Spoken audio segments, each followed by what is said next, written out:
Thank you for joining us for Weather 101. I'm Chief Meteorologist Paul Williams, and for today's Weather 101, we want to focus on things dealing with flooding because this is actually the time in which we focus on flooding. And believe it or not, flooding actually causes more deaths as far as severe weather phenomenon is concerned than any other aspect of severe weather. That includes tornadoes, severe thunderstorms, as well as even hurricanes. So flooding is something that we should take a lot more seriously, but we tend to not take it as seriously as we should. But let's take a look at flooding and begin to take a, not only that, but how those flooding conditions can affect our driving conditions as well. So first and foremost, flooding safety tips, a couple of things to keep in mind. First and foremost, remember this thing. Turn around, don't drown. That's a very important aspect of flooding because a lot of folks underestimate just how much water is rising and how powerful it can be.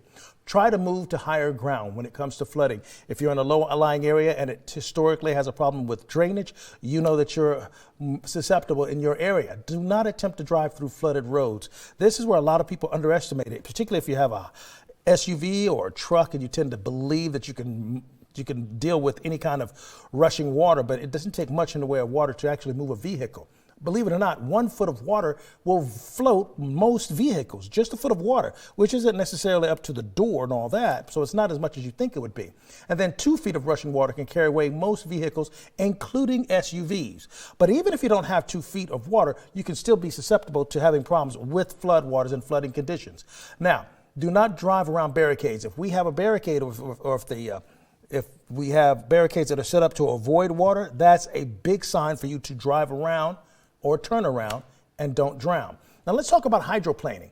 On the left, you see a vehicle that's going at 40 miles per hour. Tread, grooves, funnel the water, partially because you're not going too fast for the tires to do its job. On the right side, you have a vehicle going 65 miles per hour. Now, this is why it's so important not to drive fast during rainstorms and just flooding in general. Tires in full contact with the road tend to grip the roads a lot better and it's a lot safer. But on the right side, you see, if the grooves fail to funnel enough water out of the way, it causes you to have no contact with the road. And what does that turn into? Hydroplaning, or losing control of your vehicle. And it doesn't matter if it's a small car or if it's a large vehicle.